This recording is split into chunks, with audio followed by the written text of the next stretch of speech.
What's going on? It's your boy Connor Conflict back again, and in today's video we are breaking down some of the recently announced Dolphins coaching hires, or more so Dolphin retention in terms of the coaches that we're keeping.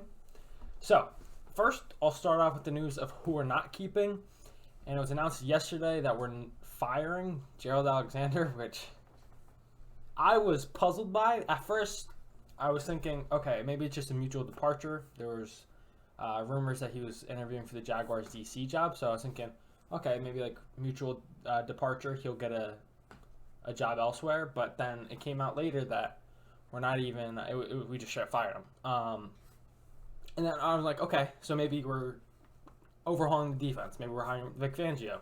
No, we're keeping Josh Boyer, which is like the what I plan to make this entire video about, but then more news came out, so I have to break more of that down.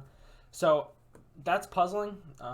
GA was highly regarded from the players and seemed like a phenomenal coach. He's going to do a good job elsewhere. I'm not sure why they made this move, but they did. So, I mean, it is what it is. Like I said, it doesn't really make sense. And GA seemed to have had a big role in the improvement that happened last year. So maybe it's Boyer trying to cover his tail. I don't know. But I will explain. There is a lot of confusion on what happened in the defensive play calling last year, and I'm here to clear that up. So the first half of the season, the Dolphins' defense was atrocious. And it got much better over the second half. Now, to be fair, the competition definitely changed, right? So that's part of it, but the style changed as well. So what happened was, people think that Flores took over play calling. That didn't happen. What did happen was that Gerald Alexander moved to the booth when we started having success. So, and he had more input on on game planning, and I'm assuming play calls as well. But Josh Boyer was still calling plays. How do I know this? Because I don't have sources or anything. Well, Gerald Alexander's wife, who's a lovely lady, basically put it out there on Twitter. So Flores didn't call plays. Boyer called plays. Gerald Alexander had input with the play calling. It was moved from sideline to booth. That's what happened. Nothing else. Obviously, Flores is a defensive guy. He has input. He's the head coach. He has heavy input, and maybe called plays or two. But he was not the main guy calling plays. That was Josh Boyer. So, clear that all up. And I like continuity. I like keeping the continuity. But I would prefer Fangio. But once Fangio seems to be taking a year off. So if we can't get Fangio, I'm happy with keeping Boyer. Only it just doesn't make sense getting rid of Gerald Alexander. I'm frustrated at that. But there's plenty of good position coaches. Hopefully we hire a good guy, but it doesn't really make sense. So it is what it is. Continuity is good. We'll have the same aggressive style of defense. Probably come out early downs. Not even. It's aggressive, but it's very multiple. We have 3-man, odd fronts, even fronts, all of that. Usually our first down defense really just keying in on stopping the run on the first down. And then once we get that, depending on second down, it's all plays together. But our defense is very multiple. Keeping Boyer probably means that's going to stay the same. So very happy about that. And it's funny because when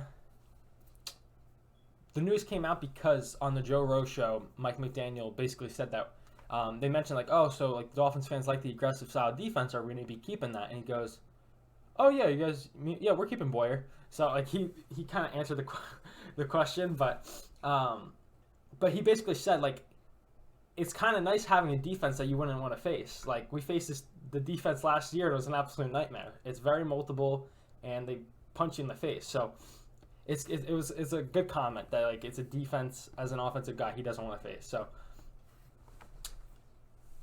very excited about it was an odd way of it happening, from hoping for Fangio to get firing GA and then keeping Boyer. nonetheless, I think he'll be good. But Boyer's all on his own now. There's no Flores to oversee him, so it's all going to fall down on him and see what he does. So along with Boyer, in terms of who we're retaining Austin Clark, who's the defensive line coach, who I'm a fan of that. I'm a fan of every single guy we're keeping. That's been announced so far. I don't know if we're keeping more or less, but keeping Austin Clark, defensive line coach, great. Keeping Anthony Campanelli. Shit, is it Anthony? I think so. He's the linebackers coach. I don't know how he is as a coach. The players love him, and when I watch his media availabilities, he's funny. He's got a nice accent. I like the guy. Does that mean he's a good coach? I don't know, but my impression of him is I like him. We're keeping Eric Studesville, who is the co-offensive coordinator running back coach. And this is a big red flag for some fans. Sorry, this is a good retention. Trust me. And he's not offensive coordinator. He's just staying running backs coach.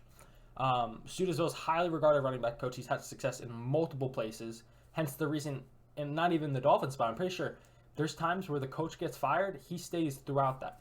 He survived Gase, and then he survived this one. So he's a good coach. And tie it back to McDaniel, Studesville also coached in Denver with Gary Kubiak, who, if you guys don't know, Mike McDaniel, his first job was in Denver, not with Studesville.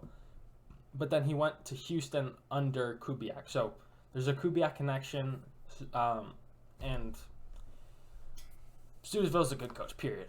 And then the last guy that's so far been announced is that we're keeping Charles Burks, who's the cornerback coach. Once again, big fan of the retention, highly regarded by players, and I think he's a very good coach. So that's it for the video. Those are all the guys we're keeping. So we still need to. There's still some big hires that need to be made between offensive coordinator, QB coach, and O-line coach. Those are very important coaches in development of players. So.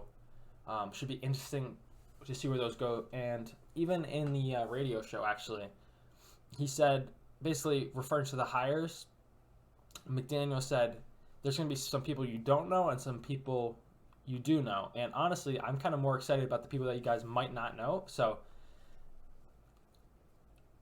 take everything with some caution. Don't jump in right away. Maybe do some research because maybe you don't know the guy, but maybe they're a phenomenal coach. So who knows what's going to happen, but hopefully we get good coaches, and hopefully we have a complete staff that's well-rounded, offense, defense, special teams. So that's it for today's video. If you have any recommendations on any other kind of videos you'd like to see, feel free to comment down below.